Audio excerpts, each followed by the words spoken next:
Salut, ici Antonin Lausière. Bienvenue à Pas sorti du bois. Si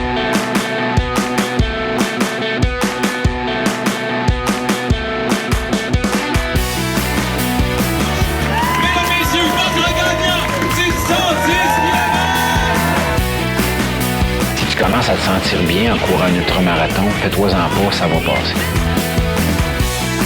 Grand champion du 125 km! C'est maintenant officiel, NAC vient d'ajouter 2 nouvelles saveurs à sa gamme de bars Ultra Énergie, Mocha et Macchiato Caramel. En tant que grand fan de café et en tant que grand fan d'Ultra qui dure toute la nuit, je suis vraiment très content. Les bars continuent d'avoir un ratio de 4:1 en termes de glucides versus protéines et la gang de NAC a décidé d'y ajouter 65 mg de caféine ou l'équivalent d'une shot d'espresso. Puis honnêtement, le goût est complètement fou, c'est le temps d'essayer ça maintenant.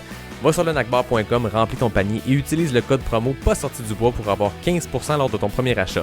PASSORTIDUBOIS. Merci NAC et bon épisode. Ouais, ben, on n'est pas sorti du bois, hein? Bonjour tout le monde, bienvenue à ce 81e épisode de Pas sorti du bois. Aujourd'hui, je suis accompagné d'un gars qui a fait des aventures été comme hiver assez folles. Antonin Lausière, merci d'être là. Enchanté, merci de l'invitation. Comment ça va aujourd'hui? Ça va super. Ça va être un grand plaisir de jaser de tes aventures puis ce qui t'a mené vers ça parce que moi, je t'ai suivi cet hiver pendant que tu faisais ton aventure, ton tour de la Gaspésie dont on pourra jaser plus en détail. Puis c'était vraiment impressionnant à te suivre de un, dans les conditions dans lesquelles tu l'as fait. Puis je me suis dit, OK, ce gars-là, c'est un guerrier. C'est un terme qu'on dit souvent qui est un peu, pas galvaudé, mais on le dit souvent en parlant des gens de trail. Puis je pense que tout le monde qui fait des ultras, qui fait des longues distances, qui repousse ses limites, c'est des guerriers. Mais là, quand je voyais les images de toi avec 22 manteaux sur le dos, à avancer face au vent de la Gaspésie sur le bord de la mer, je me suis dit, OK, ça, c'est la définition même d'un guerrier. Donc, je suis content de t'avoir au podcast. Hey, c'est le fun d'être ici, c'est super. Est-ce que tu bois quelque chose de ton côté? Oui, présentement, je bois une belle merde de la microbrasserie qui est plus si micro que ça, Archibald. Puis c'est une West Coast IPA. Moi, j'aime la bière forte. Fait que 7%, je commence à être heureux. On va bien s'entendre là-dedans. En plus, regarde, moi, c'est Archibald, c'est à côté de chez nous, ici à Québec. Fait que on les salue. Moi, de mon bord, j'ai toujours mon partenariat avec Boréal qui font plein de séries parallèles, des séries plus petites, des séries style micro qui me font capoter parce qu'elles sont toutes vraiment bonnes. Mais là, celle-là, c'est la Surpilotis. C'est une Pale Ale DDH. Un peu moins forte que toi, 5,5%, mais une bonne Pale Ale.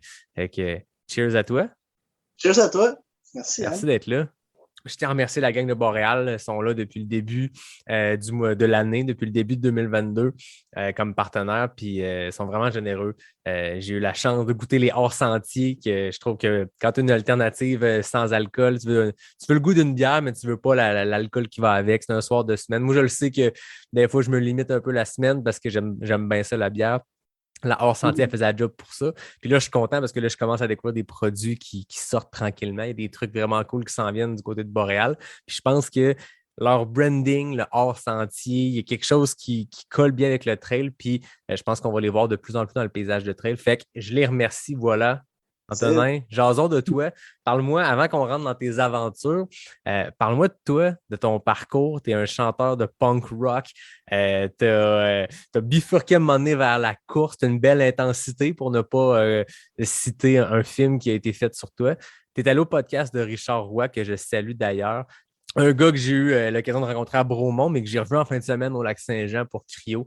Il vantait tellement que peu importe avec qui tu étais dans ce course-là, tu n'avais pas l'occasion d'avoir une grande discussion. On avait plus jasé, Richard et moi, à Bromont. Mais Richard a parti un podcast qui s'appelle C'est quoi ton why? Tu avais reçu pour parler, je pense, justement, de ton pourquoi. Un épisode super intéressant. Puis, moi, ma job, c'est de ne pas te faire répéter les mêmes affaires. J'ai le goût qu'on aille ailleurs. Ce qui est le fun, c'est que cet épisode-là de Richard était avant ton défi de cet hiver. Là, on parle après et qu'il y a une perspective qui est le fun là-dedans. Mais peut-être que je vais te faire répéter un peu, mais j'aimerais ça que tu me parles de ton background, d'où tu arrives comme ça. Certainement. Moi, comme tu le disais avant, j'étais dans un groupe de musique étant plus jeune, adolescent, début adulte. Plus vieux, le groupe a comme dû être terminé. Puis moi, j'ai comme une période un petit peu là, plus sombre. Là, j'avais de la misère à me recycler, ça me tentait pas de choisir autre chose. Puis je me suis mis à consommer plus. Puis à comme un peu faire du Netflix en série, puis sentir un vide intérieur dur à remplir. Puis là, en tout cas, ça a été même jusqu'à un petit peu des issues de santé mentale. J'ai pas été ouvertement suicidaire, mais tu sais, de me dire, je vois plus vraiment le but de vivre, j'ai plus de goût à la vie, puis c'est pas normal, faut que je fasse quelque chose, tu sais. C'est un petit peu de même que j'ai commencé à... Puis je me suis dit quoi de mieux que de me booker un Ironman, tu sais.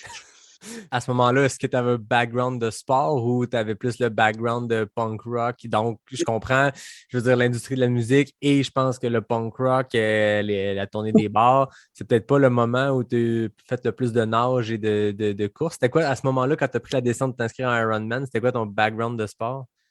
Ben moi, je faisais de la natation compétitive, mais j'ai arrêté ça, j'avais 12 ans, 13 ans. Là. OK. Tu sais, après ça, tu sais, l'adolescence, ça a parti un peu sur une couille. Mais,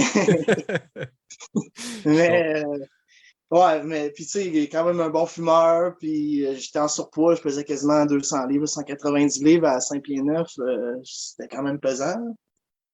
Fait que c'était comme un gros défi, puis surtout que je l'ai fait un petit peu publiquement, là. Je l'ai fait pour la cause de l'aide alimentaire à Drummondville, on a levé des fonds pour la tablée populaire, puis tu sais, le monde, ça parlait de ça dans le journal, que j'allais faire un Ironman. J'avais jamais couru de marathon de ma vie, genre. Tu as mis là, un peu de pression, tu t'es mis un peu sur le spotlight. Là. Je pense que c'est Hélène Dumais qui m'avait raconté au podcast à l'épisode 20 que un défi devient vrai une fois que tu te commets publiquement. Publiquement n'est pas nécessairement all over the place, mais des fois, c'est juste de le dire à des proches. Dans ton cas, là, c'était vraiment all over the place. Les journaux de Drummondville jasaient de ça. Fait que tu n'avais pas encore couru un marathon, puis là, c'était déjà clair que tu étais commit. Là. C'était do or die. En même temps, est-ce que ça t'a donné, je ne sais pas, une motivation supplémentaire? Là? Il y a un peu de pression de se dire, là, c'est out there, tout le monde le sait que je vais le faire, il faut que je le fasse.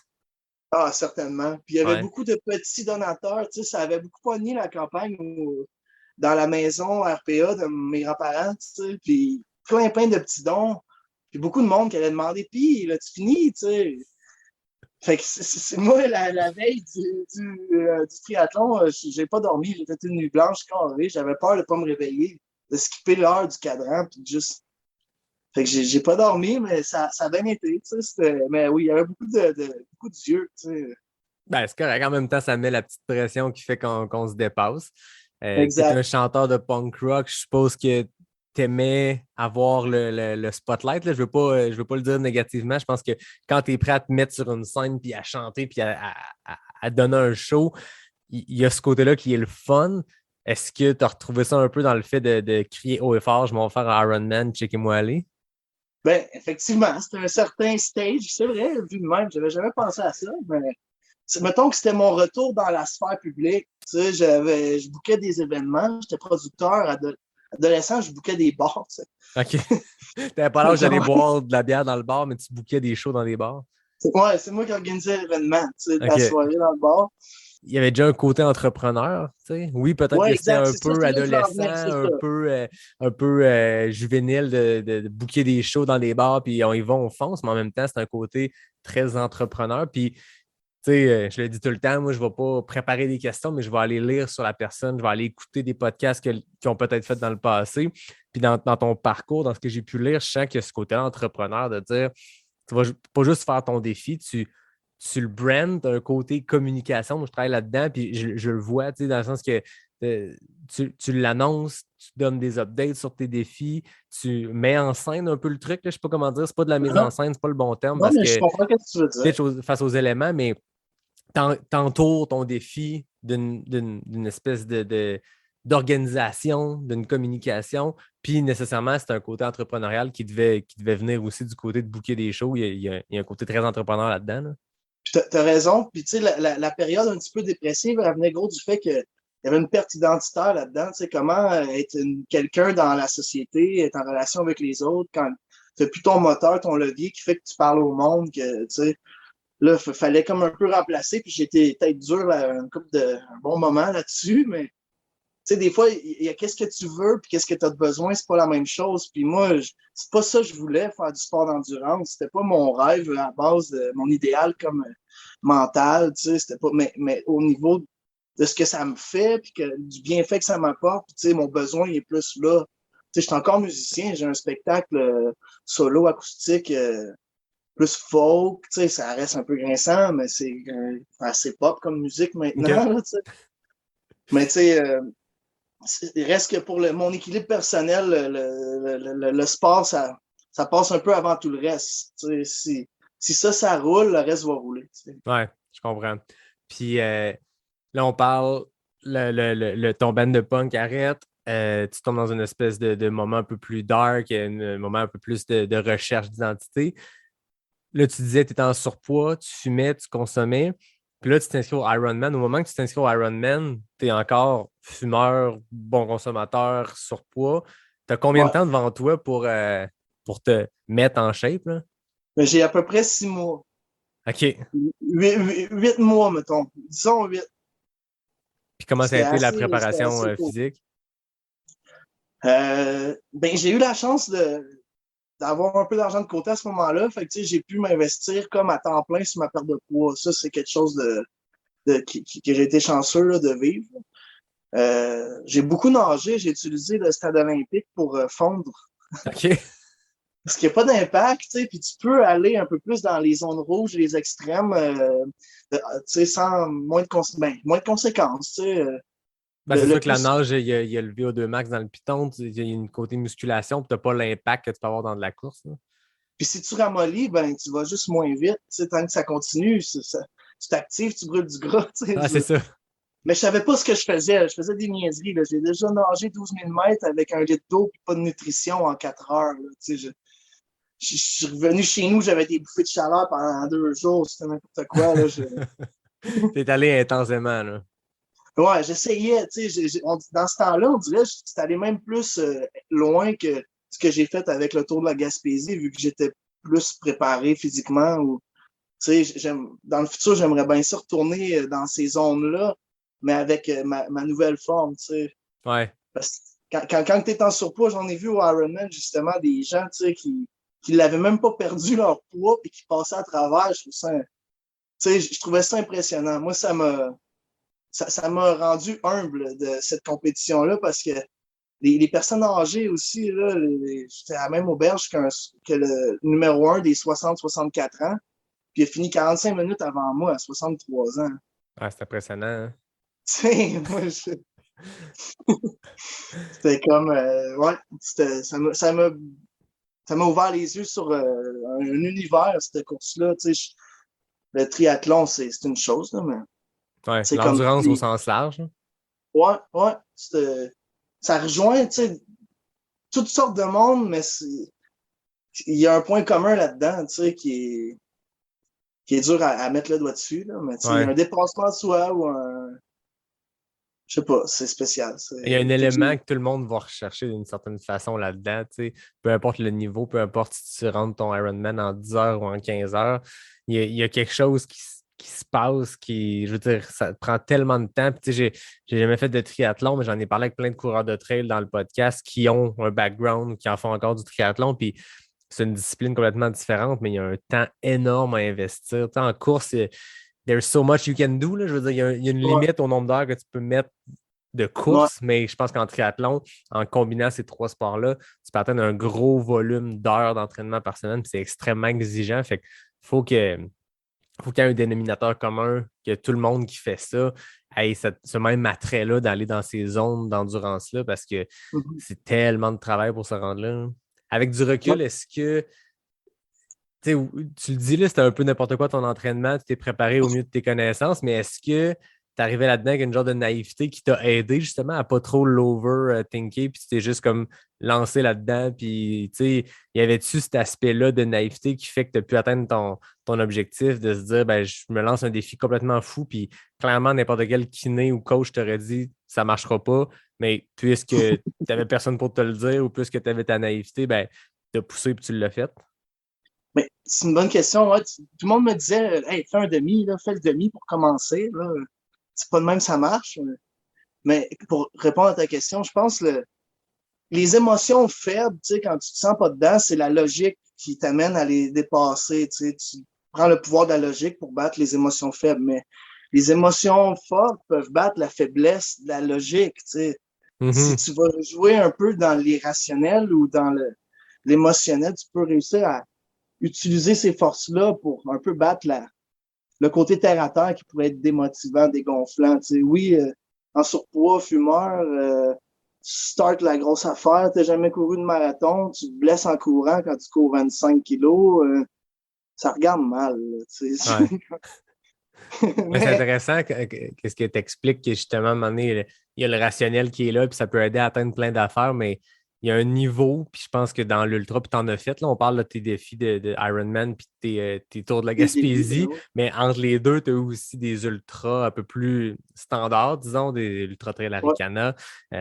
Puis c'est ça, j'ai l'impression qu'il y a un point où la logique t'oblige à bien t'entraîner, puis il y a une portion sur papier tient de la logique de faire tel type d'entraînement. C'est pas tout le monde qui a le même programme, mais je veux dire, il faut que tu aies un peu d'organisation, mais rendu dans la course, tout ça, ça prend un peu le bord, puis c'est l'émotif qui va t'amener à la ligne d'arrivée. Là. C'est ça. Faut savoir, quand tu connais un peu tes zones sensibles ou j'allais dire en anglais, tes triggers, tu sais un peu qu'est-ce qui te fait cliquer ou comment utiliser tes émotions. Tu sais, moi, je suis encore en train d'apprendre là-dessus, tu sais, mais c'est le fun de jouer avec ça, tu sais, parce que l'émotionnalité, il va en avoir, tu sais, on vient à fleur de peau, on dort pas, on court non-stop, on dort, on mange comme on peut, tu sais, mais... Ouais. Fait que, tu sais, c'est sûr que tes émotions vont se pointer, fait qu'ils vont-tu te submerger puis t'écraser ou ils vont te donner du gaz ou est-ce que tu es-tu habitué d'aller jouer là, tu sais, les gens, la plupart du monde, on est quand même assez confortable dans nos vies, fait que, tu sais, la zone rouge, on y va pas souvent, tu sais, c'est un peu pour ça qu'on court, tu sais.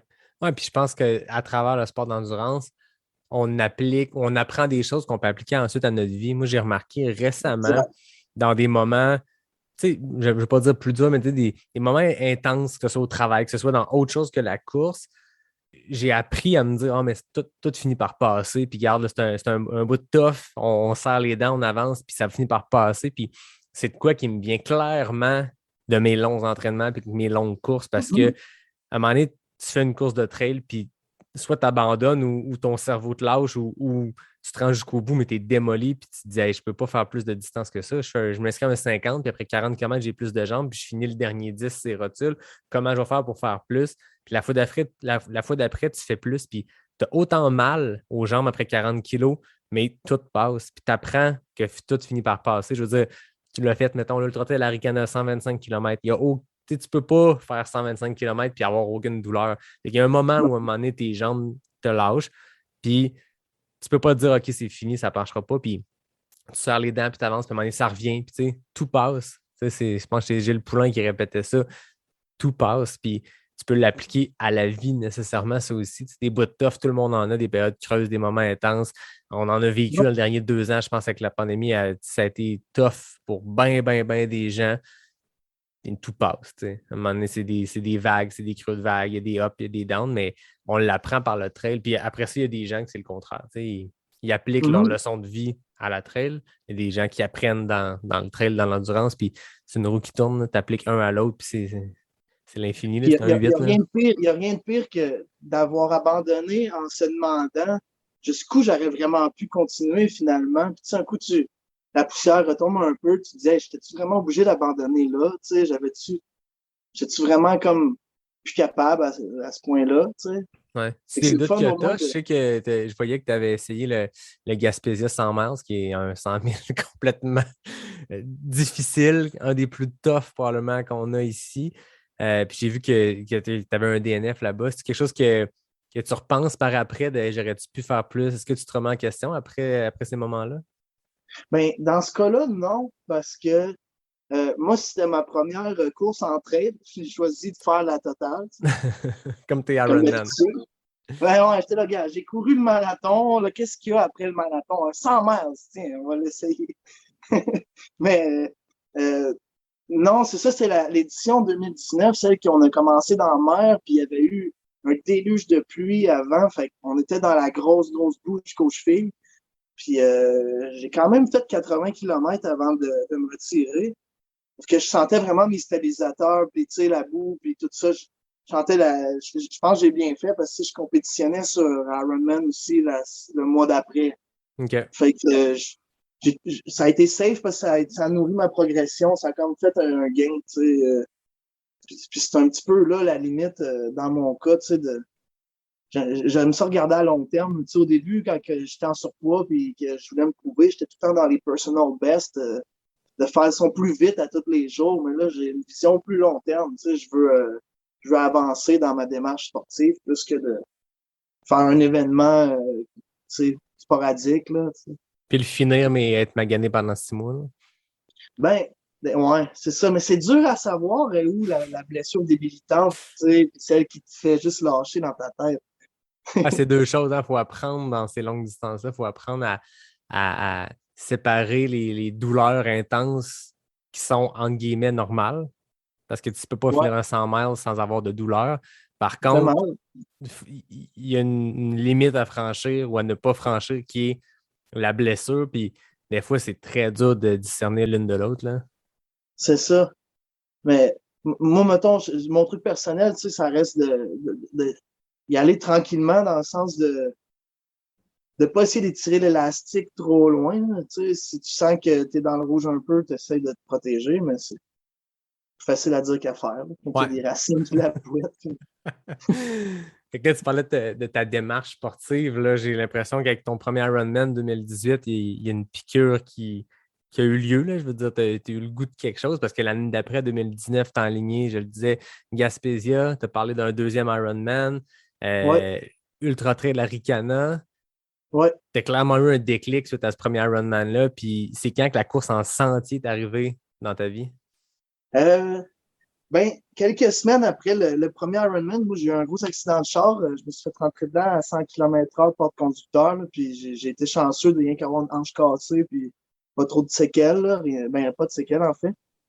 Puis, je sais pas, moi, la course à pied, c'était ma bête noire. Tu sais, c'était ça qui me stressait le plus. Puis, on dirait qu'après cet accident-là, je me suis dit, la vie, elle t'attendra pas, là. Fait que, go for it, essaye. Je déménage en Gaspésie à Saint-Anne-des-Monts sur le fly.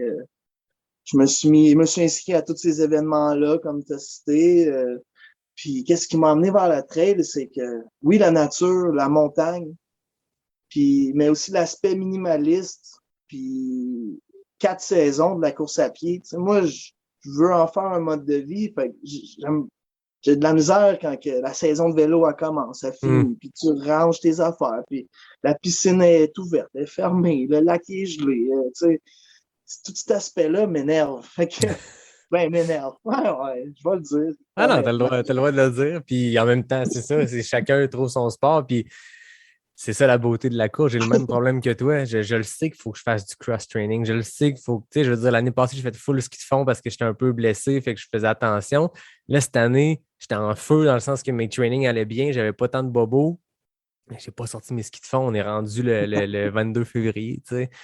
Le vélo, je le sais qu'il faudrait que je commence à en faire, mais j'ai pas d'attrait, j'ai pas de vélo, puis je me suis jamais blessé. Moi, je dis tout le temps en joke que je vais me mettre à faire du vélo quand je vais être obligé, parce qu'il va falloir que je garde ma shape parce que je vais être blessé pour la course. Mais je comprends tout à fait ton point. Le touring, es-tu skieur ou snowboarder? Non, ben oui, j'ai fait du ski alpin en masse, mais je le sais que j'aimerais ça. Mais à un moment donné, c'est le facteur temps dans une semaine. Puis en ce moment, j'aime mettre tout le temps que j'ai disponible pour le sport dans la course. Fait qu'à un moment donné, mon corps va me demander de faire autre chose, puis c'est correct. Je ferai du cross-training, mais là, en ce moment, je ne suis pas là du tout.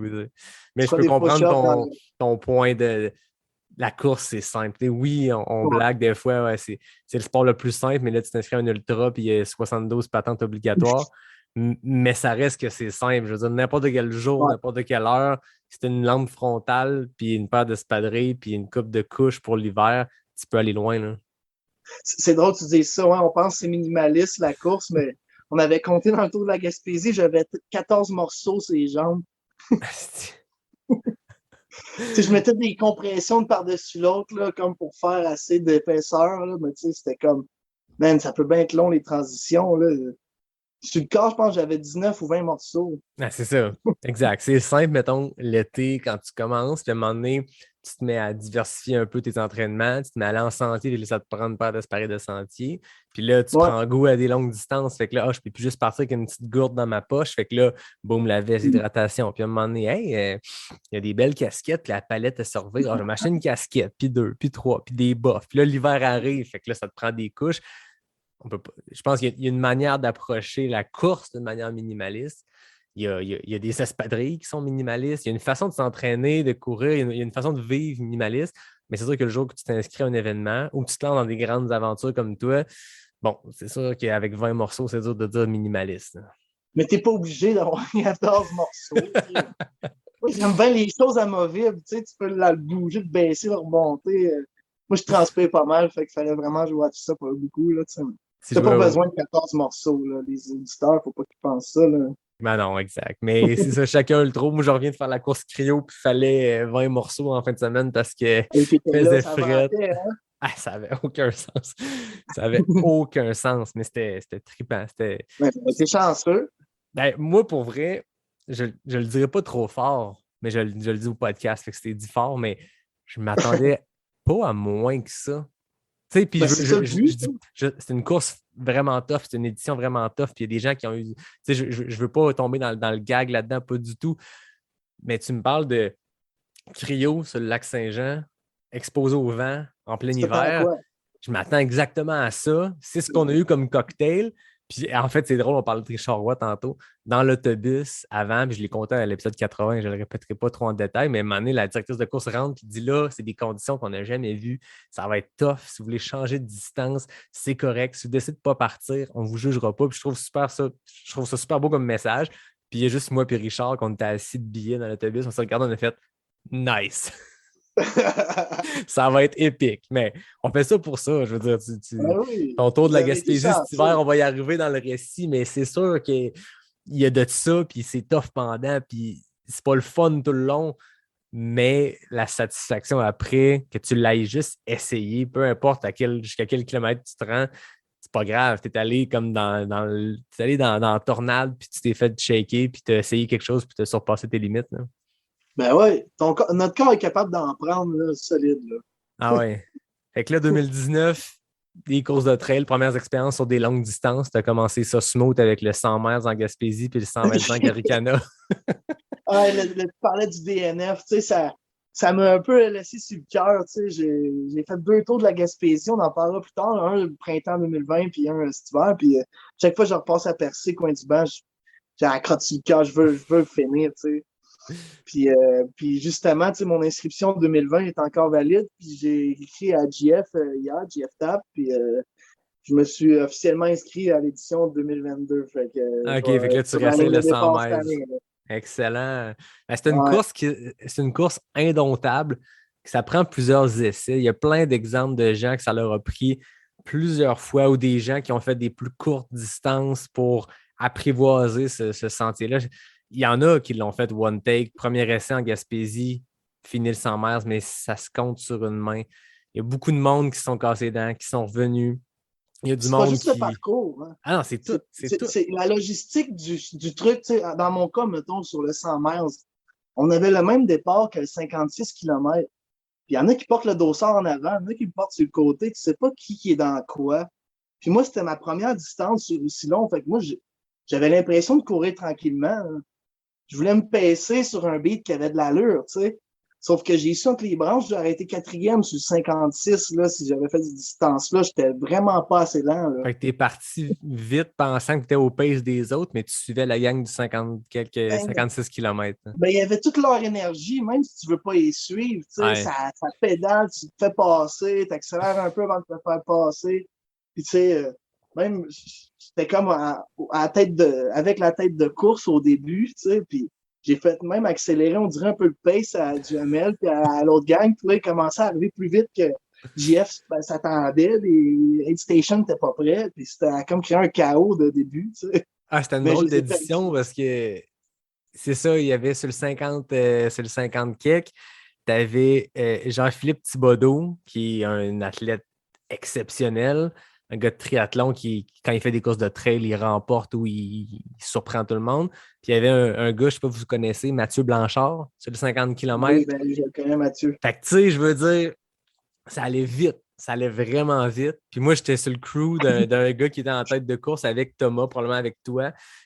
Puis on faisait le crew. Puis à un moment donné, c'est quoi le ravito en haut de la montagne? Tu sais, c'est une espèce d'ancien resto auberge abandonné. Écoute, les Oh, bénévoles, nous, on arrive, on se part parce qu'on a vu la gang de coureurs passer au ravito d'avant. Fait qu'on sait vers quand ils vont arriver. Puis on s'installe là. Puis il se peut avoir un ravito, mais il n'y a pas de ravito. Puis à un moment donné, on voit les bénévoles arriver en char. Puis je ne suis pas là pour tracher l'organisation.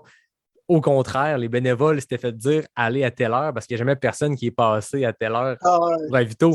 Mais ça roulait tellement vite dans la tête de course que les bénévoles, ils ont eu le temps, ça a été correct, mais ils ont sorti en panique quand ils ont vu que les coureurs s'en venaient, sorti le morceau de banane, le Gatorade, ah ouais, les gars, prenez ça, puis partez. Mais écoute, ça ouais, allait il y vite. avait Là. une énergie là, électrique. Là. Puis, tu sais, c'était la fois aussi que la marée était comme mal timée. Fait que on est comme parti dans l'océan là, tu sais, au début. Fait que c'était comme un. Bon, regarde, tout le monde est wet, go. Puis, tu sais, moi, je faisais n'importe quoi, dans le fond. Là. Les tapers, moi, j'aime pas ça, tu sais, comme bien du monde. Là. J'ai de la misère à vivre ces moments-là. Tu sais, c'est un peu un micro down avant l'événement, tu sais. Puis comme, c'était ben trop chien fou. Là. Mais faut pas le vivre, tu sais, gars, c'est vraiment l'erreur classique, là. Puis, au kilomètre 54, tu sais, parce que comment que c'est fait, tu sais, c'est un aller-retour-aller, tu sais. Fait que c'est bizarre, tu sais, il y a moins de motivation à faire ça, tu sais, aussi au niveau du terrain, mais puis j'ai fait l'erreur de, tu sais, il y a des couples qui se forment des fois dans les duos puis tout. Puis moi, je voyais un gars, il était en train d'abandonner, tu sais, il était comme, ah, moi, j'ai fait Ironman, puis ça n'a rien à voir, là, c'est 1000 fois plus difficile. Moi, faut que j'arrête ça, faut que j'abandonne à la première occasion, tu sais. Puis là, j'ai essayé de le craquer, de rester, mais tu sais, ça m'a un petit peu joué dans la tête de me tenir avec lui trop longtemps, tu sais. Là. Ah ouais. J'aurais dû comme quitter un moment donné. Ah, c'est ça. C'est tout qu'un événement. J'ai l'impression que c'est de la course que je parle le plus au podcast parce que dès qu'il y a quelqu'un qui l'a déjà fait, tu relates parce que tu te dis, on sait dans quoi on s'embarque. Moi, cette année, j'ai fait le 100K, puis je le sais que je veux le faire le 100 miles, mais je sais c'est quoi que ça va prendre, puis ça va être tough. Mais dès que tu rencontres quelqu'un qui a fait de la Gaspésia, tu as vécu en même patente. Tu n'étais peut-être pas là la même année, puis tu n'étais peut-être même pas à la même distance, mais tu sais ce que l'autre personne a vécu, puis je pense que c'est ça qui fait que à chaque fois que j'en parle, ça part en vrai, puis on en parle, là, mais... Ah, c'est ça, le parcours est de plus en plus labouré à chaque passage, puis tu sais, si c'est moindrement boiteux, il y a de l'air qui rentre là-dedans, puis c'est comme...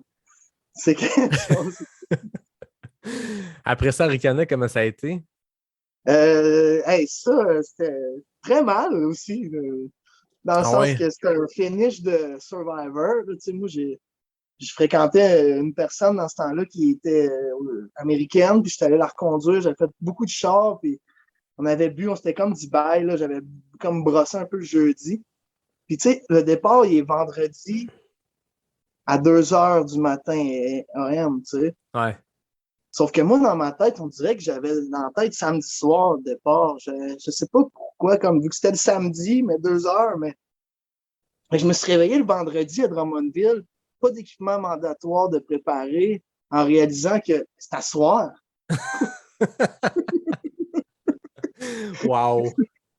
Fuck, c'est à soir, tu sais, puis j'ai pas mon gear, j'ai même pas mes bâtons, j'avais pas checké à la liste. Fait que là, je cours chercher ça, puis le temps de tout préparer, j'ai pas pu redormir, tu sais. Fait que j'ai pris le départ, je m'étais levé à 9 heures, là, mettons, AM, le vendredi, j'ai pris le départ à 2 heures. Puis pour finir ça le dimanche, là, ça m'a pris 24 heures, là.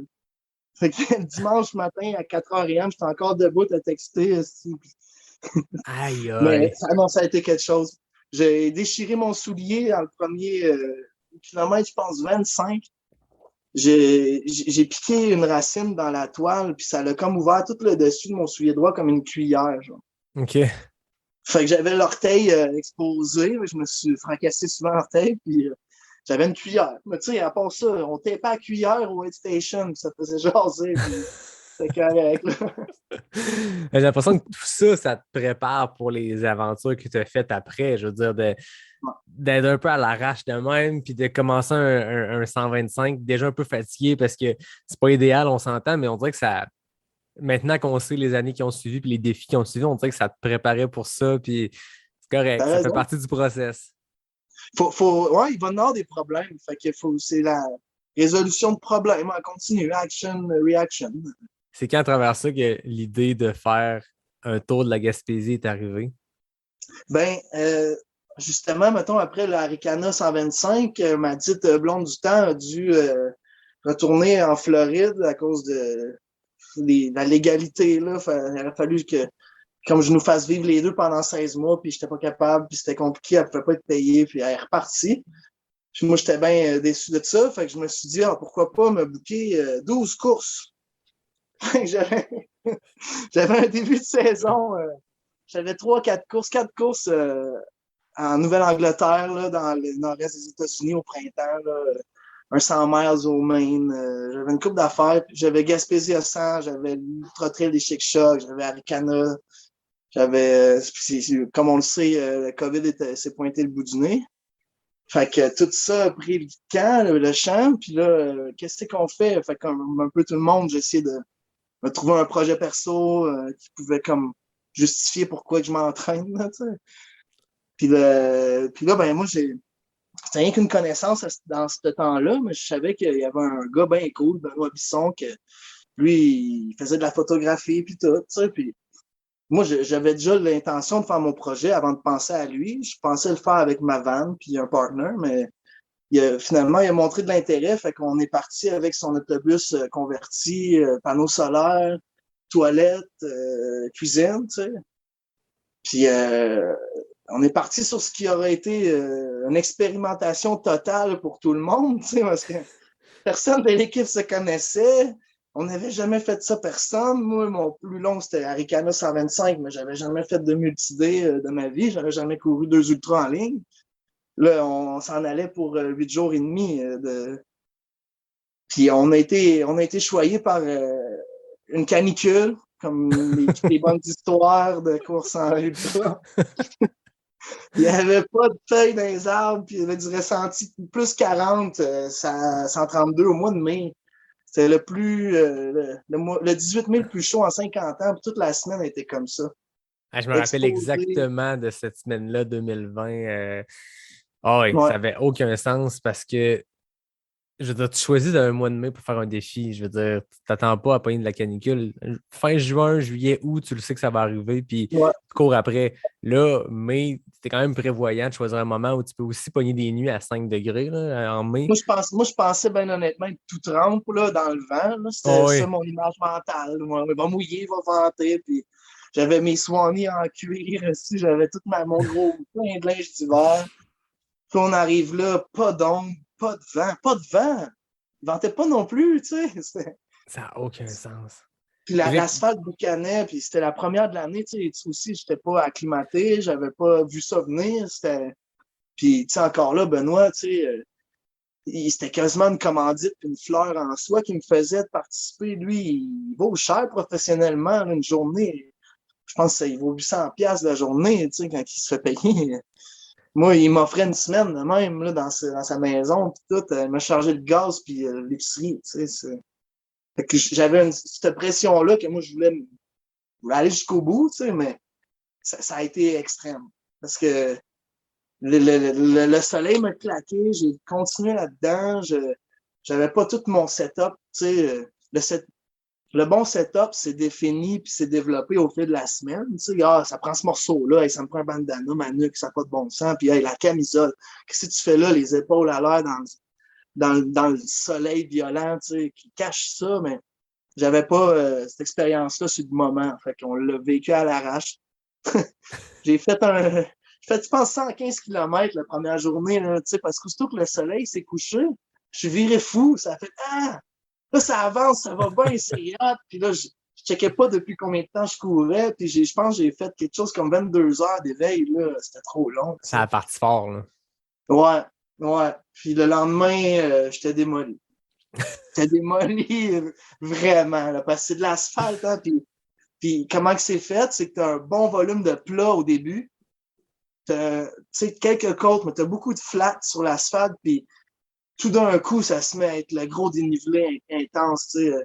Avant percer, quand tu arrives à percer, mettons qu'il y a à peu près la moitié de la distance, t'as pas loin de 7000 dénivelés positifs sur 8000 total, là. Après, c'est quasiment tout plat. Fait que tout se passe au début. Là. Tout se passe au début, mais après le bout de flat. Ouais, c'est ça. Et parle-moi du choix de cette track-là, parce que là, on en parle, mais c'est quoi? C'est un chemin qui existe, c'est un parcours qui existe, c'est combien de kilomètres? Ben, dans le guide touristique, ils appellent ça le Petit Tour de l'Est. OK. C'est un petit Le tour Petit Tour, de ouais, combien de kilomètres? de 660 km. Wow. Parce que le grand tour passerait par Matane, OK, ouais. Matapédia, puis on éviterait là, ce qui était pour moi la cerise sur le sundae, le parc de la Gaspésie avec la 2,99. Celle qui coupe Mais, carré, là, tu sais, quand tu fais comme ouais, la pointe du Québec, puis tu reviens à ton point de départ, là. exact. Quand on remonte vers le nord à la fin. Puis pourquoi ce parcours-là? Ben, moi, j'étais résident de Saint-Anne-des-Monts. Fait que l'idée, c'était de partir d'un bord pour revenir chez nous par l'autre bord. C'était pas plus compliqué que ça. Là. C'était comme de faire le tour. Puis le tour de la Gaspésie, le monde l'a souvent fait en voiture. Tu sais, quand on veut évoquer une distance, les chiffres veulent vite plus rien dire. Là. Fait que, tu sais, tour de la Gaspésie, tu le vois dans ta tête, ou, tu sais, Montréal-Québec, tu peux t'imaginer. Ouais. Pour le commun des mortels, appelons-le de même, tu sais, ça en parle plus.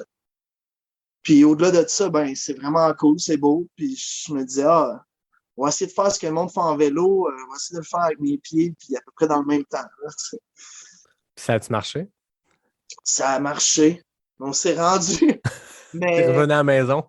à l'arrache, à l'arrache. Mes pieds ont pris une 16,5 de grandeur. Ah ouais. J'avais trop C'était trop maximaliste, mes souliers. J'avais du plastique, j'avais des choses. On s'est ramassé à faire des recherches YouTube. On est tombé sur des vidéos de Blaise Dubois. On a modifié ça au canif. Evan, c'est parfait. Ça fait style Anton Krupicka en 2005-2006. Il y a une vidéo de lui avant une course. Il reçoit sa commandite. Il est avec New Balance dans le temps que des souliers de trail. Puis il voulait ça flat. Fait il reçoit ses souliers de trail New Balance la veille de sa course, son flambant neuf, sort le couteau de boucher, puis coupe la semelle, enlève la semelle, arrache les motons. C'est parfait. Fait que là, au canif, tu as arrangé tes espadrilles. Puis, Ouais. Ouais. Puis, mais tu sais, il y a eu beaucoup de. Mettons la différence entre les deux éditions majeures. Mettons, je dirais qu'il y a eu beaucoup de power hike dans ma première fois. Tu sais, j'ai utilisé beaucoup la marche en montée, mais la chaleur, c'était vraiment une autre affaire. J'ai saigné du nez, j'ai halluciné. À un moment donné, je suis parti à l'envers. t'as Comme, halluciné. ouais, j'ai halluciné. J'ai plus halluciné, je dirais, cet hiver récemment que la première fois. Là. Mais faisons un saut dans le temps.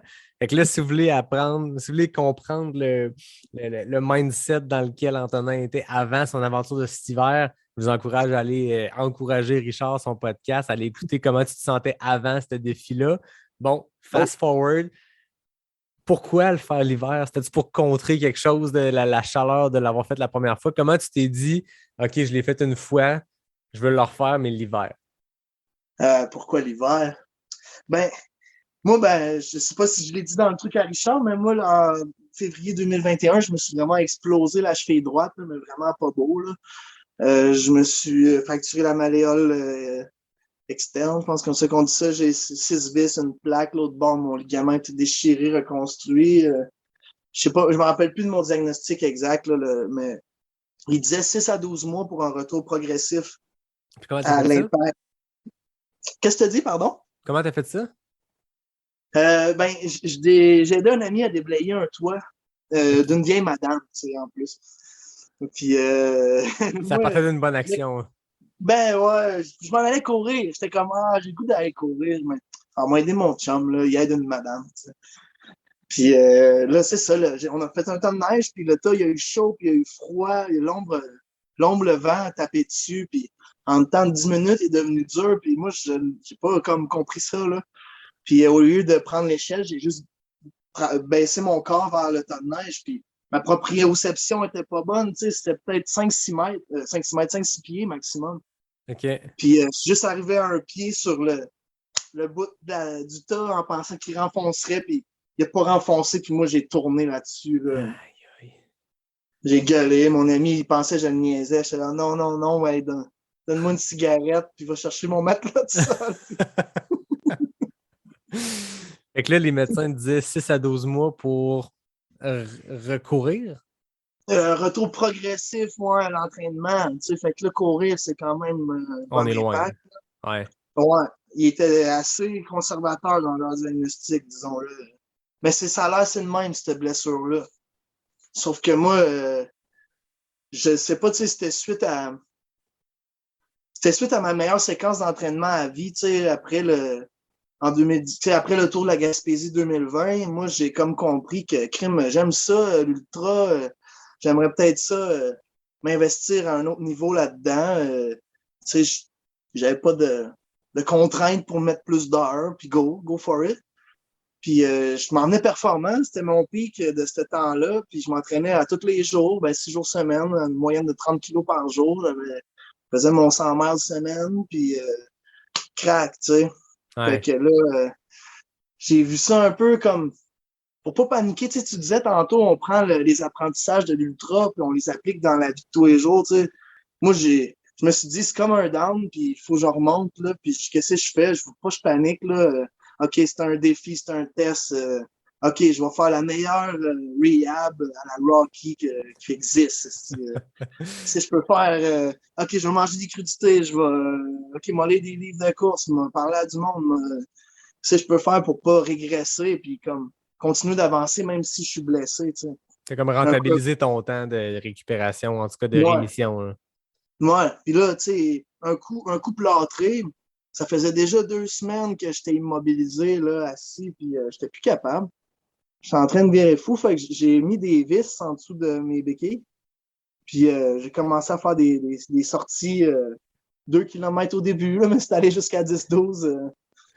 Je me rappelle exactement de ça, l'hiver 2021. C'est Distance Plus. Je pense qu'il avait fait un article sur toi. Il y a quand même une couverture médiatique sur le gars, le coureur d'ultra blessé, qui sort faire des sorties en béquille, des distances pas possibles. C'était toi. Ben ouais, puis moi, j'avais le goût qu'il parle de mon tour de la Gaspésie. Tu sais, je leur en avais parlé, puis il avait comme pas eu le temps, il avait pas passé ça. Puis finalement, c'était un peu en Jerry, là, tu sais, dans le milieu du ski. Il y a ça, les Jerry, quand tu te plantes, là, tu sais, c'était semi-joke puis semi-inspirationnel, tu sais. C'est comme, tu pouvais le prendre d'un bord ou l'autre, tu sais. Ouais. Puis, tu sais, il y en avait plein qui trouvaient ça bien inspirant. Il fait même des intervalles avec ses béquilles, puis tout. Puis, mais tu avais un autre public qui me démolissait ses réseaux sociaux. Là, il était comme, ah, il est bigorexique, j'y souhaite de se casser la deuxième. Puis, aïe. tu sais, le monde me chiait dessus. Puis, j'ai trouvé ça drôle. Le rédacteur, il m'a dit, ah, inquiète-toi pas, c'est le public parisien ou français là, qui disait. OK. On salue Nicolas Fréret qui t'avait interviewé puis qui t'avait défendu après ça en parlant du public parisien qui trouvait que ça n'avait pas de sens de s'entraîner en béquille. Ben, c'est quand même un peu drôle pareil. Il y en a qui m'en parlent encore. Hein. Mais tant qu'à... Moi, ça m'a donné un espoir. Tu sais, je me disais, regarde, c'est sûr que ça va accentuer le déséquilibre musculaire, on s'entend. Si tu muscles la bonne jambe pendant que tu fonds l'autre. Mais je me disais... c'est ça, ou bien je vais fou à jouer au Nintendo. Là, fait que... T'as fait le bon choix. Ouais. C'est quand que tu as décidé que tu te lançais sur le Tour de la Gaspésie 2022? 2022, ah oui, c'était ça qu'on parlait à base. Hein. Ben, c'est dans le fond, suite à la blessure du toit, tu sais, je fais mes entraînements en béquille, puis là, j'ai été inscrit à la grande traversée l'Ultra Trail des Chic-Chocs. Moi, je vivais là-bas avant, c'était un peu ma cour arrière du temps. J'aime bien ça, cette place-là. Puis je me suis dit, tu sais, c'était 5 mois là, après l'opération. Ah, là. ouais. On n'était même pas dans le 6 mois, là, tu sais. Je me suis dit, avec comment que ça allait, j'avais couru un peu. Je me suis dit, ah, regarde, pourquoi pas? Je vais me présenter, moi l'essayer, tu sais. Je tripe bien sur Scott Jurek, c'est un vieux coureur old school, là, puis il a gagné un Western State avec la cheville grosse comme un pamplemousse, là, tout se fait dans un sens, à la limite. Je me suis dit, moi l'essayer, sauf que l'affaire qui arrive, c'est que je suis ami ou je connais quand même bien beaucoup de gens de l'organisation, puis il y a juste 3 points d'extraction possibles sur cette course-là en voiture, sur 56 km. Fait que si ça va pas bien, tu vas être un problème pour tout le monde. Là. Ouais, c'est ça.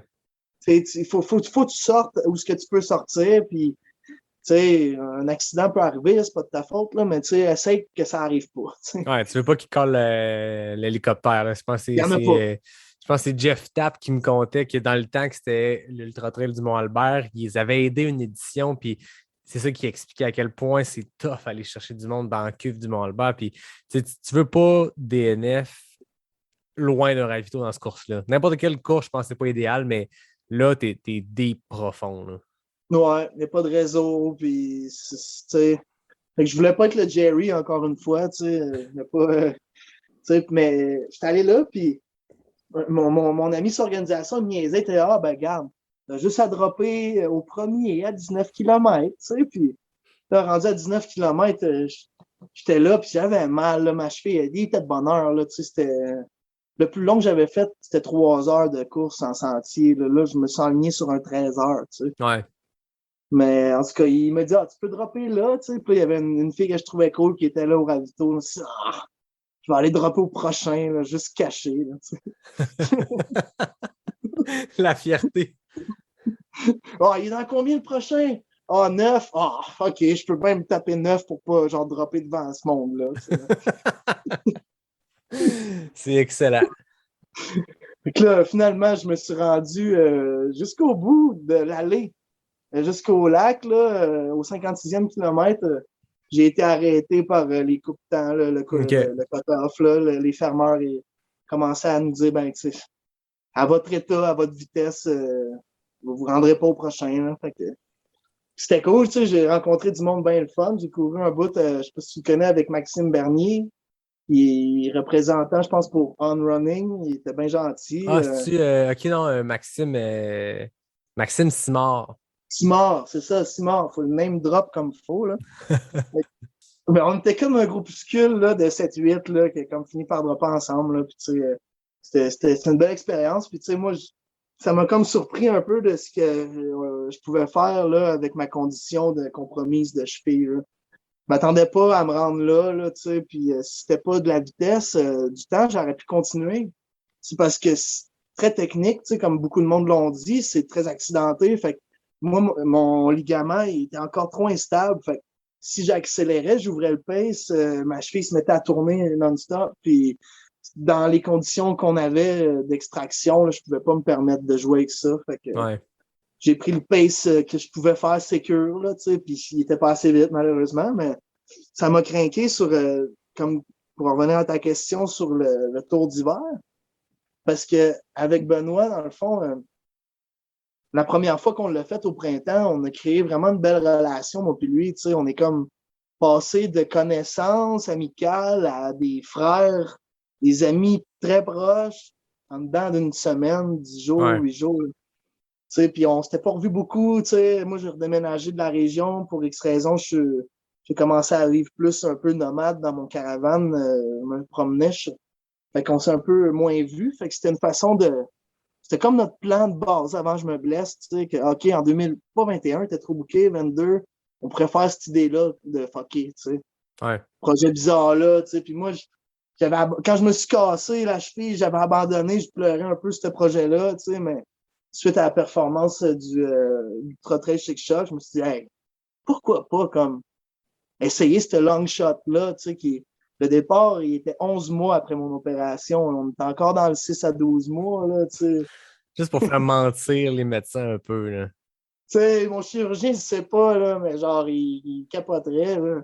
Y a-t-il un petit côté, t'as été adolescent rebelle, faire du punk rock. Y a-t-il un petit côté punk rock dans le fait de dire, le médecin m'a dit 6 à 12 mois, en 11 mois, je vais aller courir 650 km. Un petit côté rebelle. Ben, regarde, Moi, c'est de bonne guerre. Moi, je me dis, il est chirurgien, il n'a pas le temps de courir autant que ça. Fait que lui, c'est un théoricien. Tu Ah ouais. sais, sur papier, ça, ce crack-là, ça prend tant de temps, mais tu sais, en pratique, Ça dépend de chaque personne. ça dépend, ouais. Tu sais, c'est sûr, je dirais pas qu'après 2 mois, j'aurais pu courir, là. Ouais. C'est pas relatif à 100%, mais quand même. Tu sais, fait, puis, tu sais, on parlait tantôt de la logique versus les émotions. Tu sais, ça, c'est un sujet que je voulais pas le savoir, son avis, puis je voulais pas aller y en parler parce que je me disais, il va rentrer sa logique dans l'histoire, qui est probablement excellente, mais qui va faire crever ça dans l'œuf. Là, tu sais, ça prenait une dose d'irrationalité, là, un peu de folie pour aller se garrocher dans les chic-chocs à marcher de même. Là. Tu sais, fallait pas qu'il me décourage. Là, tu sais. C'est Je me suis correct. dit, gars, lui, il va me décourager. Là. Je vais rien que m'en parler à du monde qui vont me craquer, là, que je sais qui encourage un peu plus ces idées-là. Là, tu sais. Mais lui, il ne m'aurait pas nécessairement découragé, mais il n'aurait pas pu me répondre. Puis il aurait fallu qu'il me fasse une réponse protocolaire de médecin, là, que comme, ben, tu fais juste pas ça. Là, Ah, exact. Ouais, puis toi, tu te connais aussi, puis après ça, c'est une question de feeling. Là. Je suppose que si tu ne l'avais pas senti, puis que tu avais senti que tu étais sous-entraîné ou que la douleur t'a trop vive, tu ne serais probablement pas parti. Là, toi, ton ressenti, ça va y aller, ben go, on l'essaye. Là. Il m'avait donné mon constat de consolidation. OK. Ça avait repogné. Ah, c'est ça. Ça repogné. Ah ouais, exact. Fait que l'organisation, est-ce que vous étiez la même gang que ton tour d'été? Est-ce que l'organisation a grossi autour de toi pour ce tour-là? Hey, ça l'a grossi, tu dis, mais le seul qui était le même, c'était Benoît, le propriétaire du boss. Sauf que la dernière fois, on avait une équipe A, une équipe B. C'est eux mobiliser des gens pour une semaine. Puis Benoît, il s'est plus transformé en conducteur, remplisseur de gourdes, head crew mélangé, homme pieuvre, que gars de multimédia, comme on voulait faire la première fois. Fait qu'on s'est dit, à deuxième, on va se grailler d'une meilleure équipe. Ouais. Fait que, tu sais, on avait ce qu'on a fini par appeler la Trinité. Ça, c'était ceux qui étaient 24/24 avec moi, là, dans le boss. Tu sais, il y avait Benoît, il y avait Chantal, qui était comme la head crew, puis il y avait Mulet. C'est son surnom, mais Mathieu Jourjon, le propriétaire de Mount Trail. OK. C'est une compagnie de matériel ultra léger, là. Il est à Québec, lui. Puis lui, on l'a appelé Mulet parce que c'était comme, il a commencé en bas de l'échelle hiérarchique totale. Il avait même pas le droit d'utiliser la toilette du boss. Il dormait sur le plancher. Puis, tu sais, ça a été méritocratique, son affaire, là. Tu sais, OK. Il s'est mérité son badge. Puis, À la fin, y avait-tu le droit de dormir sur quelque chose de plus dur que le plancher? Ben, je pense qu'il y avait une petite fierté d'être le gars sur le plancher. OK. Là, mais non, il a pris le lit en masse. Finalement, c'est lui qui a le plus dormi. Mais on peut lui donner que c'était le plus rapide à s'habiller et être dehors si on avait besoin de lui. OK. Puis il m'a accompagné. Tu sais, moi, je suis pas quelqu'un qui court accompagné souvent. Tu sais, je suis plus solo. Mais il a été là dans des moments bien clés. Tu sais. Puis pour finir l'équipe, il y avait aussi un char qui nous suivait à part. On appelait ça le char des David. C'était 2 David. Fait que là, il y avait les David en char à part. Puis eux autres, c'était plus les réseaux sociaux. C'est eux qui vous ont alimenté pendant la semaine, qui filmaient, qui répondaient un peu. Eux autres, ils étaient comme in and out parce que ils n'avaient pas accès à dormir dans l'autobus, mais ils n'ont pas non plus embarqué sur le beat là, de bizarre de jamais dormir. Là, on a l'équipe boss, je sais pas comment eux ont dormi, mais Ben, il me suivait pas mal, puis moi, ça a tourné autour d'une moyenne de 3 heures par jour, là, maximum. OK. Mais en tout cas, puis eux autres, il y avait les David, puis il y avait un deuxième char qui était Thomas Doucet puis sa blonde, qui, lui, faisait le documentaire, il filmait, puis était l'équipe production plus.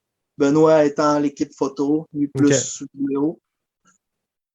Puis eux autres aussi, là, ils étaient in and out, ils se ramassaient à l'hôtel. Fait que, tu sais, on les voyait le matin, m'amener, ils partaient pendant la nuit. Ou des fois, on avait les David comme navettes, parce que il y a des sections que c'était pas sécuritaire pour le stationnement pantoute. Fait que, tu sais, des 7-8 km, mettons que je pouvais pas voir le boss, eux, ils assuraient un lien, là, tu sais. Je comprends. On a été commandité par Teloc, faut les nommer, les remercier, les téléphones satellites, tu sais. Mais on a eu moins besoin que prévu, puis c'est une bonne chose, en fait. Ben ouais, c'est ça. Mais ouais. Fait que ça, c'était notre équipe. On avait 2 chars, puis le boss. Puis on était comme 8 en tout, dans le fond. OK. Faut pas oublier Richard. On a parlé de lui. Il s'est pointé avec son caravane. Il est venu Inspiré joindre, par toi de ta vie de nomade dans le caravane.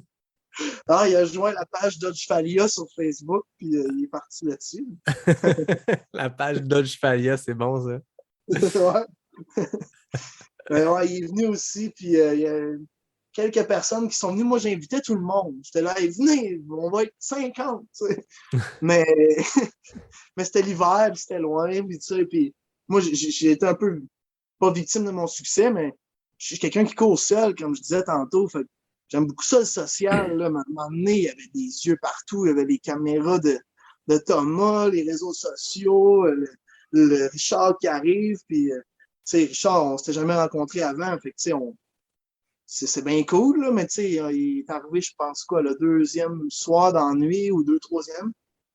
Fait que, tu sais, j'étais déjà quand même un peu à fleur de peau, là, tu sais, on apprend à se connaître dans ça, mais des fois, j'avais pas le goût de parler, mais en même temps, Chris, il y a de l'air gentil, je veux apprendre à le connaître, fait que là, je parle, mais ça me déconcentrait, tu sais, puis j'ai eu un moment, tu sais, qu'il a fallu que l'équipe même fasse de l'espace un peu, tu sais, autour, là. Même Thomas à la caméra, j'avais plus trop le goût de parler, tu sais.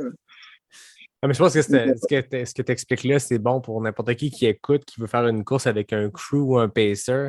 Il y a de ça aussi, tu sais, à plus petite échelle, que des fois, tu as besoin, puis il faut que tu l'exprimes. Tu sais, ça reste que le pacer et le crew sont là pour toi, pour t'accompagner. Fait que si tu dis, garde, là je ne veux pas parler, ça ne me tente pas, c'est trop d'énergie de le faire, ben, il faut que ta gang l'apprenne. Puis moi, le truc que je donne aux gens, puis je pense que j'ai peut-être dit dans mon épisode de Bromont Ultra, mais j'aime mieux avoir la discussion avant la course que pendant. De dire, Ouais.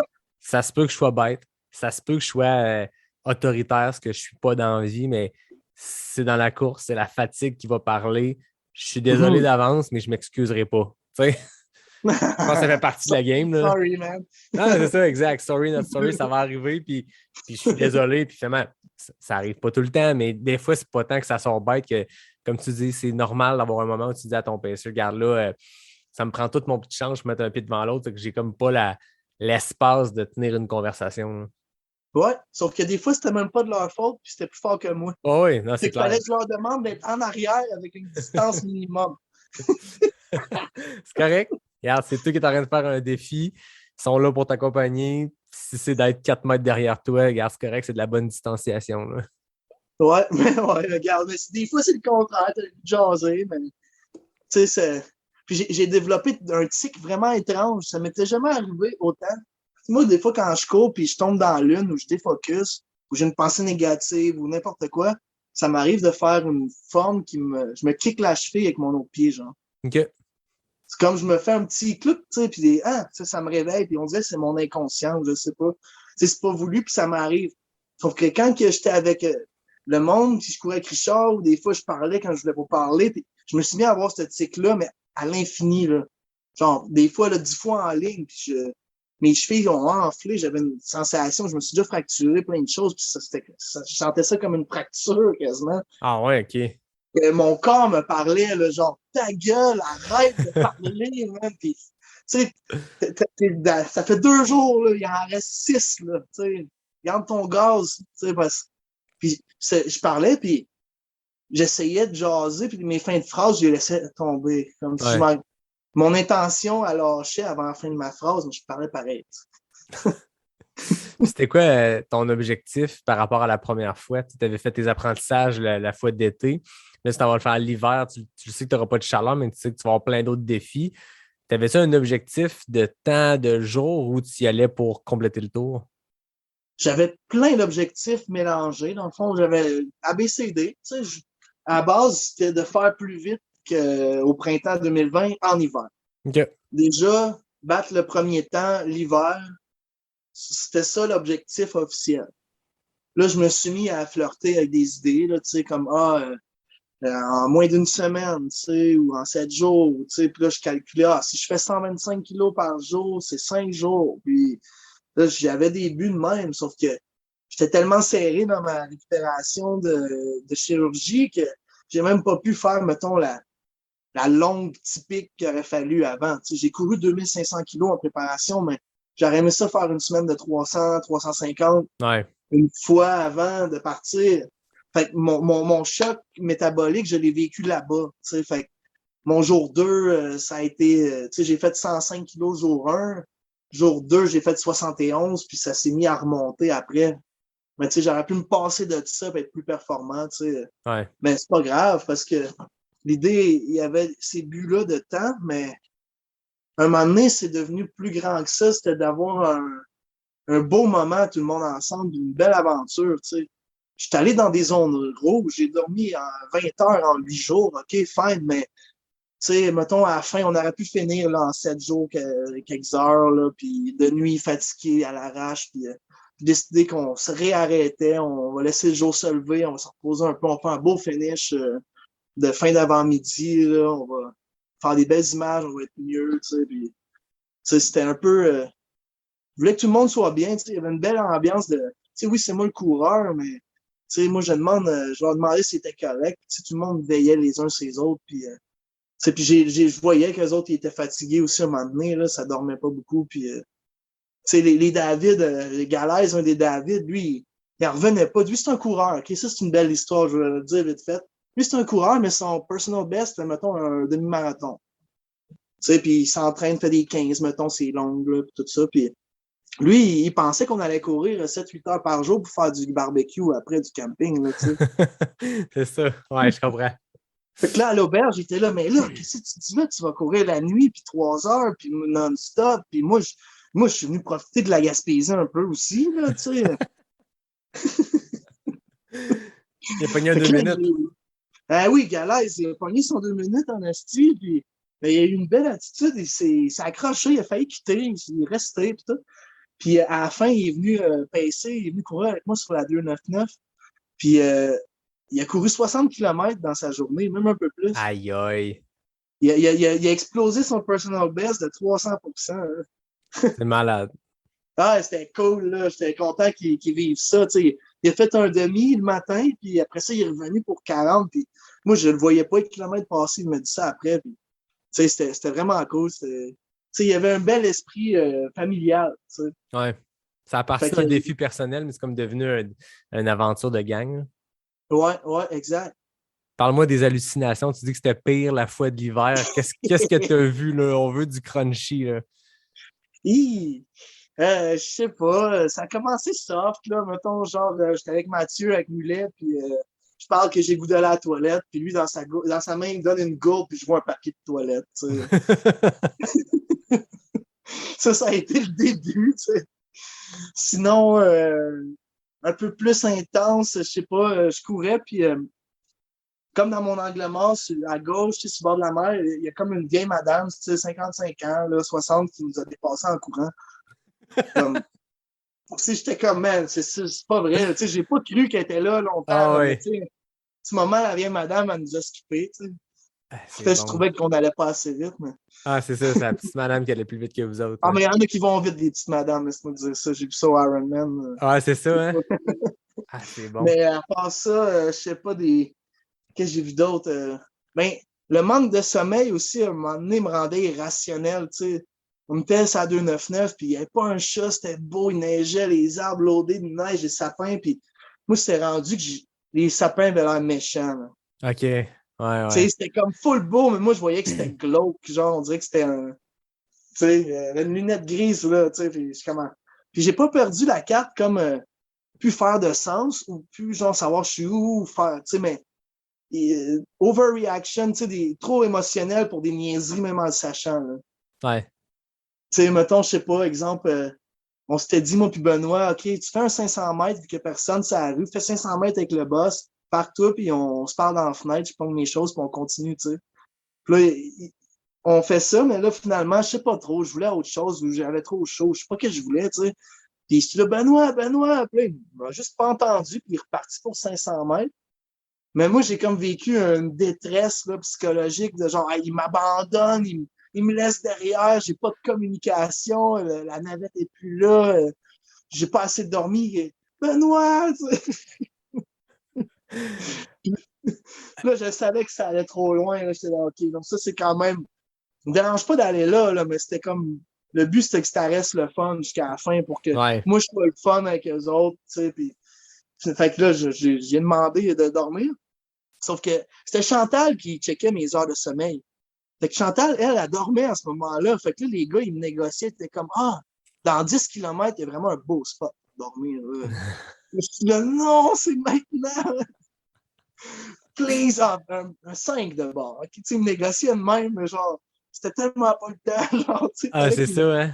Ils disent d'arrêter. Eux autres aussi étaient brûlés. Là. Ça, c'était comme la 7e journée. Fait que c'est le temps qu'on arrive.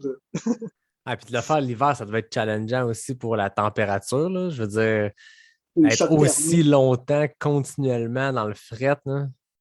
Puis le chaud aussi, parce qu'il faisait 13% d'humidité dans l'autobus. Okay. Il faisait genre 20 cucs. Fait tu passes du chaud au fret. Je sais pas combien de centaines de fois je suis rentré, sorti du boss. Ma voix, elle a cassé. Je parlais comme un gars que ça fait 3 jours qu'il n'a pas dormi, ça a poudre. Là, aïe, aïe, man. C'était intense. Là. Vu que j'avais mon team, je réduisais le choc thermique avec des duvets. Là, mettons, comme tu as dit, le manteau, là, je partais avec une doudoune là, pour, je sais pas, là, 10 minutes. Puis je la redonnais, puis je partais. J'ouvrais le pace un peu plus léger. Là. Je m'évitais ce choc-là. J'aurais pu partir un peu plus light, mais je faisais juste pas ça parce que c'était comme trop d'énergie pour rien. Ouais.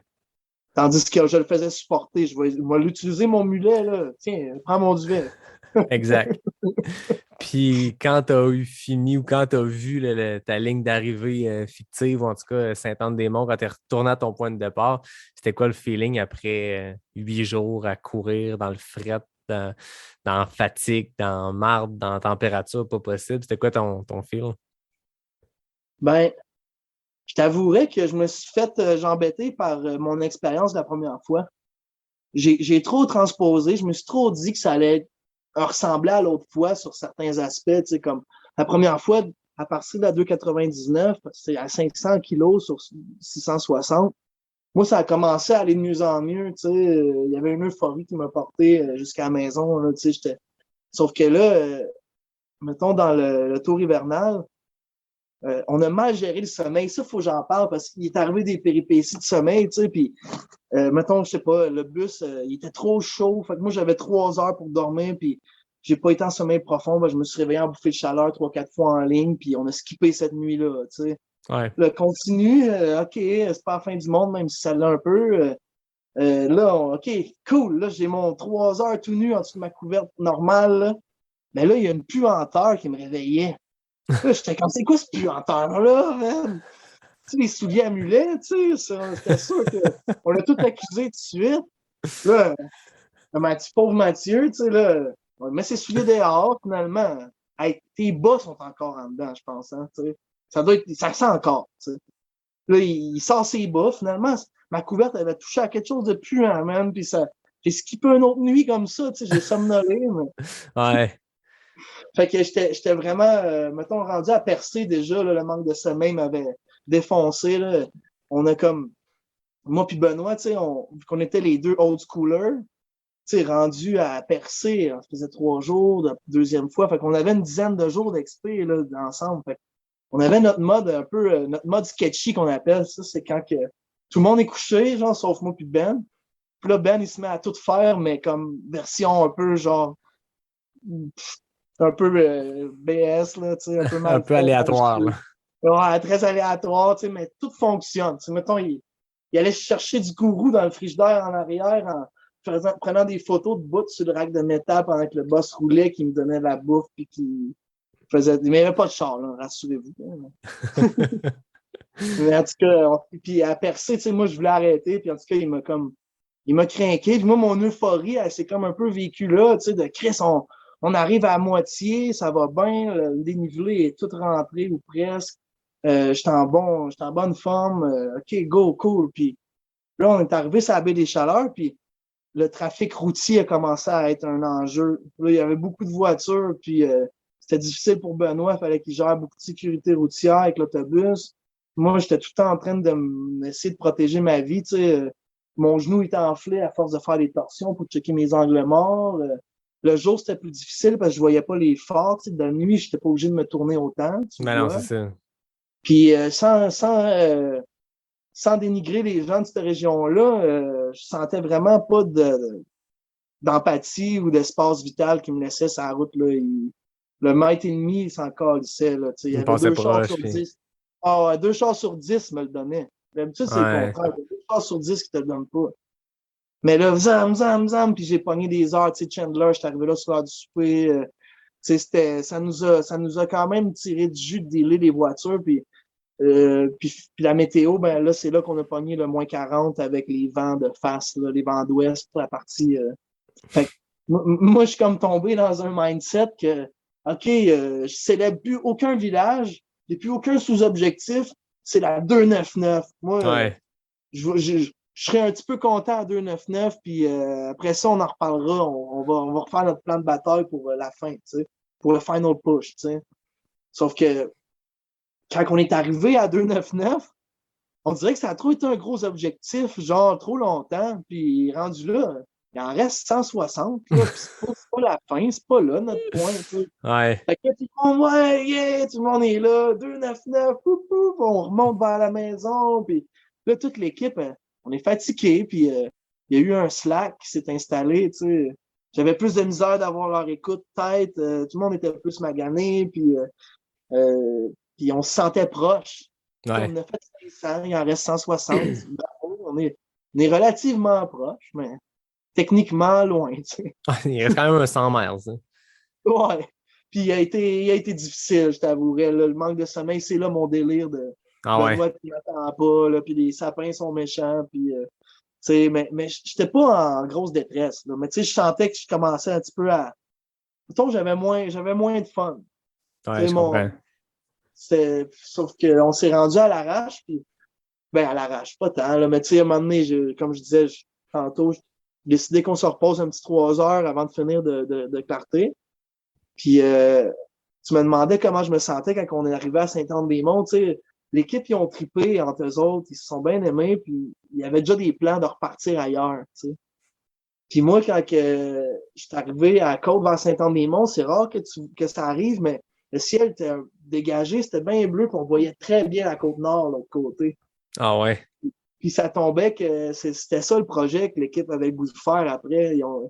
Ils parlaient, tu sais, qu'ils aimeraient bien ça qu'on aille faire de Tadoussac à la fin de la 138, qui est un 800 kilomètres, tu sais, comme prochain multidé supporté Team Autobus, tu sais.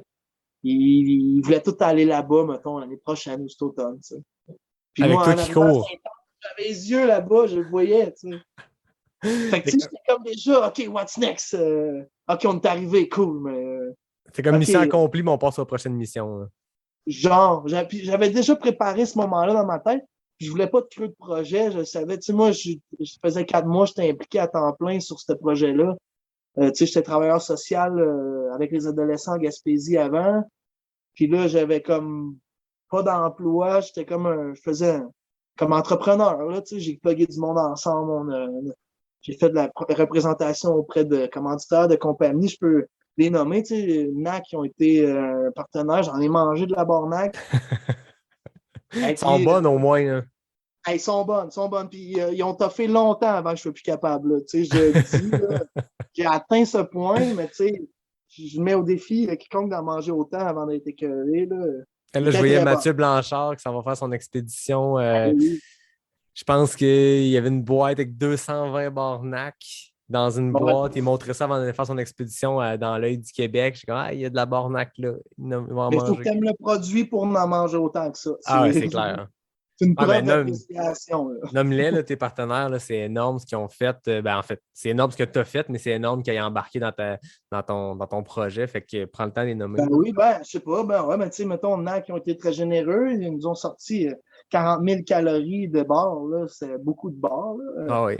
On a fait comme si j'allais juste manger ça, mais finalement, j'ai mangé un peu plein de choses mélangées. Mais sinon, je sais pas, il y a Sporting Good Deal là, qui ont Coros, qui ont BV Sport, ils ont été généreux aussi. Je sais pas, j'ai parlé de Teloc tantôt. Il y avait Life Better Outside qui était un groupe partenaire, tu sais, il était sur l'équipage, un des David et Chantal qui ont parti ça, puis David, c'est lui qui a fait le site Internet, tu OK. sais, il a travaillé beaucoup avant, fait que, tu sais, je peux le remercier. Sinon, je sais pas, tu sais, Gourou nous ont donné une coupe de caisse de 24, là. C'est bien cool. Merci Gourou, là, c'est cool. Ouais, c'est le Euh, fun. C'est le fun qu'il y ait du monde qui est embarqué.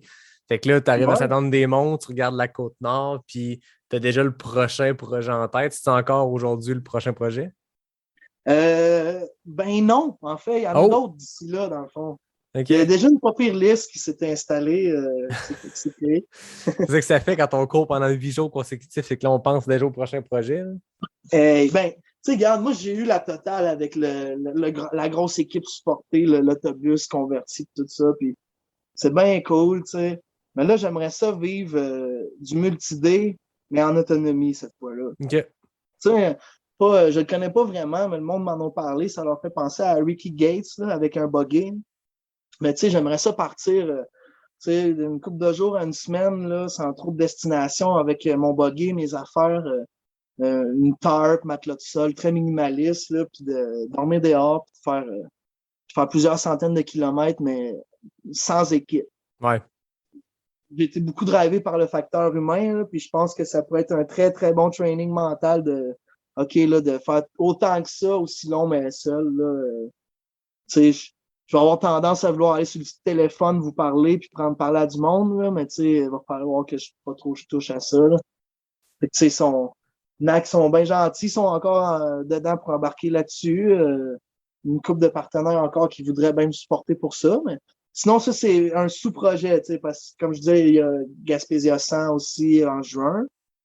Mais hey, j'ai quasiment peur de le dire à ton podcast. T'es Parce pas que obligé là, de le dire si ça te tente non, pas, non, hein. non, je vais le dire. J'y ai pensé. Je m'étais dit que j'allais le dire. Genre, je parle avec Mathieu Blanchard un peu, là, puis j'ai comme projet d'aller tenter son FKT sur le GR1 Ah au mois ouais? d'août. Oh shit. Ouais, c'est ça. Oh shit. Avec une équipe de support? Ouais. J'aimerais ça essayer d'être sur les traces de son temps de 7 jours, 12 heures supporté. Lui, il Aïe, l'a aïe. fait pas avec personne à suivre, là. Il a comme brisé la glace, là, tu sais. Ouais. Mais en tout cas, juste d'y penser, j'ai un petit vertige, là. Fait que C'est ça que ça. tu recherches, le petit vertige? Si j'ai un petit vertige, c'est que c'est bon signe. Que Ouais, c'est ça, hein. Ouais, ouais. Parce qu'il y a beaucoup de bouts tout seul là-dedans, il y a beaucoup de boîtes, il y a beaucoup de verticales, il y a beaucoup de bouts que tu parleras pas à ton équipe, là, yo, yo, hey, puis il est rapide son temps, là, on s'entend, là, tu sais, il l'a bien dit à ton podcast que considère que c'est la forêt québécoise, c'est dans les terrains les plus techniques, sinon le plus technique du monde, quasiment, là. Comparer ça à la jungle, puis à peu près rien d'autre que la jungle qui peut. Puis pourquoi au mois d'août? Ben, comme il l'expliquait aussi, au mois de juin, ben c'est très boiteux, il y a encore de la neige, tu te fais défoncer par les moustiques. Le mois d'août, c'est pour un fastest known time, un record de temps, c'est pas mal l'idéal. Le mois d'août, tu as peut-être 3 semaines, un mois pour le faire, là. Ouais. Aïe, aïe. Mais c'est ça mon prochain projet. Ouais. Fait que je lance le mot, j'essaie de constituer une équipe, si ça vous intéresse. Je cherche des crinqués pour venir faire des sections comme la réserve de Matane, entre autres. Puis tu sais, pourquoi pas juste dire je vais le faire, puis pourquoi tenter de battre le temps de Mathieu? Ben, je me suis dit que je le batte ou pas son temps, ça va me pousser à faire le mieux possible. Pourquoi aller là puis me dire jamais que je réussirai à battre le temps du parcours, ça te nivelle un peu par en bas. Je me suis dit, Ouais. regarde, Ça te fait un je vais essayer. objectif, puis dans Ouais, tous les cas, ça va être une belle aventure, que tu le battes ou que tu le battes pas. C'est sûr que tu vas vivre de quoi d'exceptionnel, là. exactement. Puis je trouvais ça, tu sais, il y a une ouverture à m'aider dans ce processus-là. Puis je trouve que ça fait très esprit trail old school, là, un peu à la Karl Melzer, je pense qu'il s'appelle, qui est Scott Jurek sur l'Appalachian Trail. Là, tu sais, il pourra pas être là, sûrement il va être occupé, là, mais tu sais, au niveau, tu sais, j'aimerais peut-être ça faire un film documentaire là-dessus, tu sais, fait que win or lose, dans mon cas, ça met en valeur son événement qu'il a fait en 2020, puis ça fait juste de quoi de cool, tu sais. je ferais 8 jours, 12 heures, je vais pas me plaindre, là, tu sais. Ah Mais non, c'est si je ça. fais 7 jours, moi, être bien heureux, tu sais. Ah ouais, comme tu Je vais dis, ça fait un objectif à pourchasser, puis ça Ouais, marche tant mieux, puis ça marche pas, c'est pas grave. C'est sûr que tu vas vivre une expérience exceptionnelle. Là. Tout le monde qui l'a vécu, j'ai parlé avec Charlotte, j'ai parlé avec Anne qui l'a complété aussi l'année passée, puis ouais, ça a l'air d'être une aventure, un sentier comme brutal, incroyable. mais exceptionnel. Puis c'est dans les émotions les plus intenses, c'est dans l'extrême beauté parce que c'est des points de vue que tu verras jamais si tu ne vas pas te mettre les pieds là. Mais c'est Mhm. aussi des creux immenses parce que le sentier est challengeant. Là. Ouais, ouais. Sauf que, tu sais, dans mon cas, il y a une bonne partie qui est un peu la maison. Tu sais, comme je disais, le bout, parc de la Gaspésie, tu sais, sauf que, tu sais, j'avais été, si on avait entendu parler, Elliott Cardin, là, il avait fait une tentative de 160 là, Ouais. sur cette section-là. Puis moi, dans ce temps-là, j'étais blessé, j'avais pas pu l'accompagner, mais je vivais dans la région, puis j'avais assisté à comme la réunion logistique. Là, c'était Alexis, qui est anciennement sur l'organisation du Ultra Trail Chic Choc, qui faisait ça. Puis tu sais, je voyais que, tu sais, sur papier, puis en personne, c'est deux mondes dans ce parcours-là. Ouais. Il est lent. Tu peux pas aller vite là-dedans. Tu dis, c'est tant de kilomètres, tant de dénivelé, mais non. C'est assez sauvage, puis boiteux, puis racineux, puis name it. Ah, c'est ça. Mais ouais, c'est ça le projet, dans le fond. Fait que là, de dire ça haut et fort, ben, ça me force à manger mes légumes. Puis, Écoute, merci de l'avoir partagé à ce micro-ci. Tu as parlé de tes prochains projets, fait que là, t'es commis. Là. ouais, je suis commis. Gars, au pire, on virer fou un peu. Tu sais, ça, je flirte avec cette idée-là. C'est pas encore comme une idée précise, là, mais tu sais, je m'étais demandé récemment c'était quoi le record mondial Guinness de kilométrage total en une année. OK. C'est qui l'être humain qui est allé le plus loin en un an, tu sais? C'est Puis quoi le la record, réponse? c'est un Français, Girard, son nom de famille, il a fait 27 100 km. Ça fait combien par 74 jour? par jour. Ben 74 voyons donc. toute l'année, à tous les jours. Aïe, Puis, aïe. puis là, si tu commences à penser que l'être humain peut courir plus loin que n'importe quel mammifère, c'est techniquement ce Girard-là, la créature terrestre qui est allée le plus loin ever qu'on connaît. Hein, Ah oui. Ah, c'est complètement fou. c'est insane, là. moi j'ai fait une moyenne de 83, non, de 83 kilos, 84 par jour sur le tour. Lui, c'est 74, mais toute l'année. Ça n'a aucun sens. C'est insane, c'est brutal. Ça, c'est de quoi j'aimerais peut-être essayer un jour, mais ça te prend une crise de bonne blonde puis des petits bons commanditaires parce que tu verras jamais le bout. Là. Ah, c'est ça. Ben écoute, ça prend des gens pour repousser jusqu'où l'être humain peut aller. Tu l'as fait dans tes défis pour tes propres limites, mais à un moment donné, il y a ce niveau-là où tu atteins, c'est ça, tu repousses les limites de l'être humain, point. Là.